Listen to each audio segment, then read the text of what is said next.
Every few months, some headline goes viral saying, "Stop contributing to your 401k. It's a scam. The government controls your money."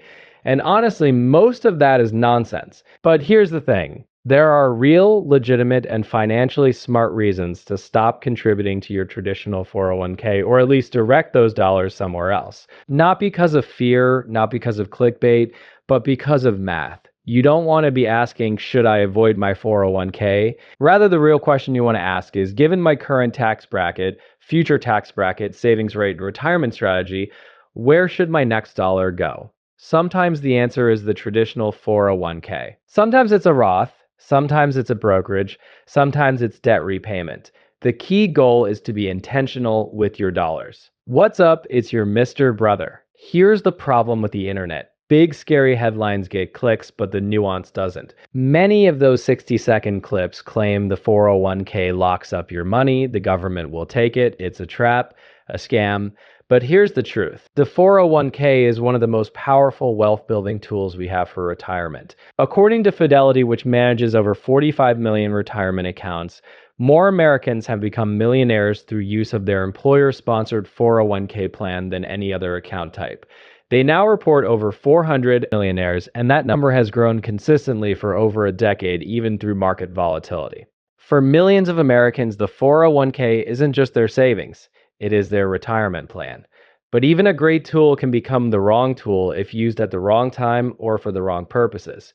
This one surprises people. If you're a high saver, or your income is growing quickly, or you already have a large traditional balance, every additional dollar you contribute to a traditional 401k may be setting you up for bigger problems. Bigger mandatory withdrawals when you hit RMD age.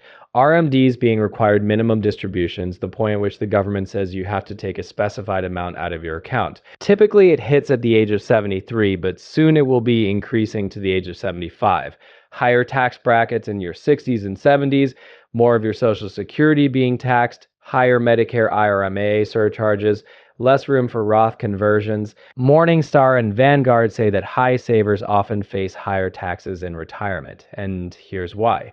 Every dollar you've ever saved is concentrated in tax-deferred accounts. The future tax math can snowball, and your RMDs can push you into higher tax brackets than when you were working. This is really the opposite of what the traditional 401k was designed for. And here's why it can happen. Number one, your income may drop in retirement, but your taxable income often doesn't. A traditional 401k defers taxes, it doesn't erase them. In retirement, RMDs force money out whether you need it or not. A portion of Social Security becomes taxable, pensions, part-time work, and dividends stack on top.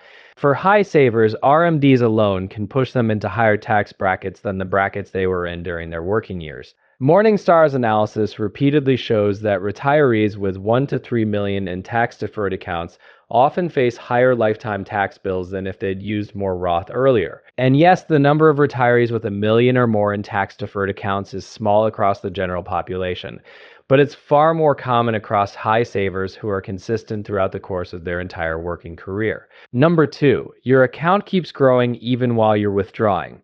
Vanguard's modeling shows that many 1 to 2 million traditional IRAs continue compounding faster than RMDs pull money out, which means RMDs rise every year. Your tax bill rises every single year. Your tax bracket rises in retirement. This completely breaks the traditional saying of your taxes are going to be lower in retirement. For many high savers, it's just not the case. Number three, tax brackets compress in retirement. Your paycheck may disappear, but your taxable income becomes less flexible. In retirement, you have fewer income sources. Withdrawals concentrate into fewer tax buckets, and retirement-specific taxes kick in. Line items like Social Security thresholds that never adjust for inflation, Medicare RMAA cliffs, capital gains interacting with ordinary income, RMDs piling on top of everything else. And once you hit these thresholds, your real marginal rate might be higher than the bracket printed on paper. Number four, the tax code rewards diversification, not concentration. Traditional 401ks give you a deduction today, but they also create a growing tax liability for future withdrawals. A 4 to 6% withdrawal on a large traditional balance can easily land retirees in the 22% bracket, 24% bracket, or even the 32% bracket, especially if they have a pension. Meanwhile, having a Roth, a taxable brokerage, or an HSA, they don't come with the forced taxable withdrawal. This is why tax researchers push tax diversification. It's not about having more accounts, it's about having the flexibility so your withdrawals can work with the tax code, not against it. This is absolutely not about fear, it's just about understanding how compounding and tax laws interact. So yes, if your projections show that your future RMD might push you into a higher tax bracket, it just might be time to stop funneling dollars into your traditional fund. Next, we have when your tax bracket today is lower than it will be later. This shows up consistently for those in their 20s or 30s or 40s. Let's say you're in your early career in a lower tax bracket, but you have a projected strong future earnings. Contributing to your traditional may be the wrong choice right now. For workers whose earnings rise over time, which is the majority of college-educated workers, Roth contributions often generate higher lifetime after-tax wealth than traditional contributions. The NBER modeling shows that when a worker's income grows even 1 to 3% per year, Roth contributions tend to outperform because they're paying taxes while in a lower bracket and avoiding taxes in your peak earning and retirement years. Here's a simple example. Let's say you start your career earning $60,000 and your income grows just 2% per year, right in the middle of the 1 to 3% range NBERE modeled. You're probably in the 12 or the 22% bracket early on. But fast forward 15 or 20 years, that same worker might be earning $140,000, now sitting in the 24% bracket, or even higher if bonuses, career jumps, or promotions came into play. If you contribute to the traditional early on, you're getting a tax break when you're in the 12 or the 22% bracket. Fast forward to retirement, and maybe you have enough built up in your traditional accounts that when these RMDs force you to take money out, you find yourself in the 24% bracket. Instead, you'd want to contribute to a Roth 401k early on in your career because you're already in the lowest tax brackets. And then when your bracket increases, then maybe you switch over to a traditional, but the Roth tends to win when your income is projected to increase over time. And the TIA Institute found that workers in the bottom 3 tax brackets early in their career are far more likely to benefit from Roth contributions as their income climbs. So in this case, it's not that you stop saving, it's just that your next dollar should go to the Roth 401k instead.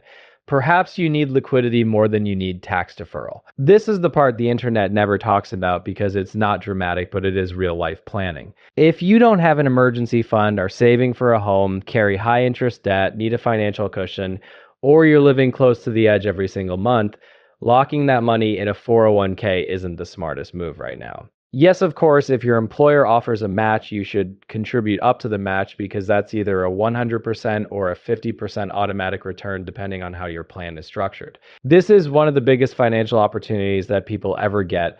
Grab the free money, then your dollar should best be directed elsewhere. The sequence might look like this. Build a real emergency fund. Pay down high interest debt, use an HSA if you have one, or build a taxable brokerage for flexible penalty-free access. It's not that the 401k is bad, it's that timing matters and stability is incredibly important. Having financial stability means that you can handle any shocks that come your way, and it keeps your long-term plan on track. Or consider if you're planning an early retirement. This is really one of the biggest reasons someone may intentionally stop contributing to a traditional 401k if they're planning on stepping away from the workforce long before the age of 59 and a half. If you plan to step away from the workforce in your 40s or in your 50s, and you know your plan doesn't offer something like the Rule of 55, well then suddenly your money is locked up to a more traditional age of 59 and a half. This plan doesn't align with your real life timeline. Now the smart move isn't to stop saving entirely, but rather is to fund an account that will allow you to have completely unrestricted access to fund your early retirement. And that usually means a traditional brokerage account. Yes, brokerage accounts tend to come with more tax drag because they're funded with after-tax dollars, interest and dividends are taxed annually, but if you invest in low-cost, low-turnover index funds or ETFs, you can dramatically minimize that tax drag. And once you hold those investments for at least a year or more, your growth is taxed at the more favorable long term capital gains rate, often 0, 15, or 20%, depending on your income. And remember, only the growth is taxed. Your contributions, what is the principal, was made with after tax dollars. So you get that back tax free. If you're planning an early retirement, building up a brokerage account isn't a mistake. It's a smart planning move. This will make it so you're not handcuffed to a plan that doesn't give you access until the age of 59 and a half. This gives you money that you can touch at any time, any amount, completely stress-free, no penalties. Now, with all of that being said, this absolutely does not mean that you abandon traditional retirement accounts. These accounts are absolutely wonderful because they allow your money to either grow tax deferred, whether you're using traditional, or tax free, whether you're using Roth. It's simply that you want to have both. You would use your traditional brokerage to fund your early retirement years, and then you would have money set aside in the more traditional retirement accounts for once you eventually get to those traditional retirement ages. Another time you might want to minimize your contributions to a 401k is when your plan is simply bad. Some 401ks are fantastic. Others are quite frankly terrible. They might have high fees, limited investment choices, or managed only options, and investing in these solely can eat away at your compounding for decades. Even a 1% difference in fees can reduce your final retirement balance by 20 to 30% over a career, which means a high fee plan doesn't just cost you money today, it costs you money every single year in the future because you lose the ability for those dollars to compound at maximum potential. So yes, sometimes the plan itself is the problem. Here's where the data gets interesting. According to major industry studies, large employer plans, 1,000 or more employees, their average all-in fee tends to be 0.4 to 0.6%. For medium employer plans, those with 100 to 999 employees, the average all-in fees tend to be 0.7 to 1%. For small employer plans under 100 employees, average all-in fees tend to be 1 to 1.75%. This is where the fees get painful. So when you hear people saying my 401k is expensive, chances are they're in a small company plan.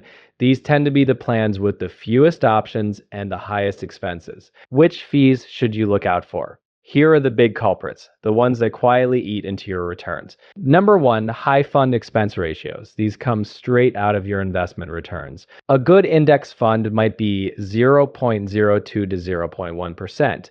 An expensive active fund might be closer to 0.65 all the way up to 1.5%. Your plan should offer institutional share classes, not expensive retail funds. Number two, asset-based administrative fees. These are wrap fees charged as a percentage of your account balance. Common range is 0.25 to 1%. Above 1% is a red flag. This is one of the biggest hidden costs in bad plans. Number three, record-keeping fees. This could be a flat per participant fee or an asset-based fee. Flat fees are fine, but asset-based fees tend to be a flag that the plan is not well priced. Number four, managed account fees. These are sneaky and expensive ones. If your provider suggests a managed solution, these can run 0.25% to 0.9% per year on top of all other fees. Most people don't even realize they've opted into these. And number five, revenue sharing arrangements. Fee kickbacks buried inside mutual fund expense ratios. They're harder to detect, but usually shown in your plan's 40405 disclosure. These are really the hallmark of older, less transparent plans. So yes, sometimes the smart move really is get your match, then stop. It's not that you don't value investing or your 401k, but you shouldn't be charged 1% plus for the privilege of investing when you could otherwise simply invest in an IRA and utilize low-cost index funds or ETFs.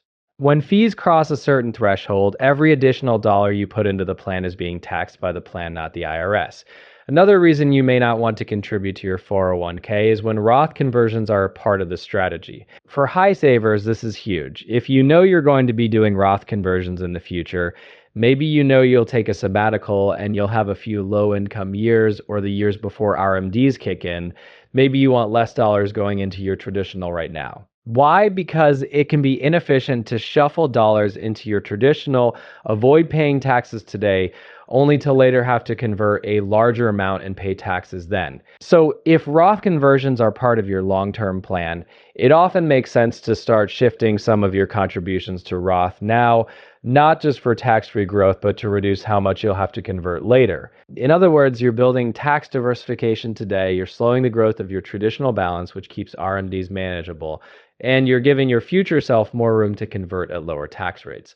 This is exactly the strategy that many high savers use. It's not that the traditional accounts are bad, it's that you don't want to overfund them to put yourself in a position where you're not able to appropriately manage your tax bill. The smaller your traditional balance is when you hit your 60s, the easier it is to convert strategically, say in lower tax brackets, avoid RMA surcharges, reduce future RMDs, and control your taxable income all throughout retirement. This is really where tax planning becomes strategy. It's not just about how much you save, but it's also where you save and when those dollars get taxed. And this is why the real question will always be, given my current tax bracket, future tax bracket, savings rate, and retirement strategy, where should my next dollar go? There's no universal rule, no one size fits all answer, just what's best for your situation and your dollars. And while there isn't a perfect mix for everyone, those who tend to have the smoothest, the lowest tax retirement tend to have money spread across all three buckets: tax deferred, Roth, and taxable. This mix really gives you options and flexibility. And having flexibility in retirement with your taxes is a superpower. The ability to decide which dollars to use and when you use them gives you the ultimate control in retirement. So let me be crystal clear. I love the 401k. I use them. I believe in them. I think they're one of the most powerful wealth building tools we have. But throwing every single dollar you have blindly into the 401k without understanding the long-term implications and factoring in your lifestyle and your desires isn't a strategy, it's autopilot. And autopilot is how people end up with higher taxes in retirement or less flexibility or fewer options when they need them most. So don't let the clickbait headlines scare you away from saving, and don't let habit make all the choices either. Instead, be intentional and always ask, where should my next dollar go? When you do that, you're not reacting, you're building a plan that works for you. If you found this helpful, hit that subscribe button and drop a comment. Let me know what your retirement strategy looks like. I'll see you in the next one.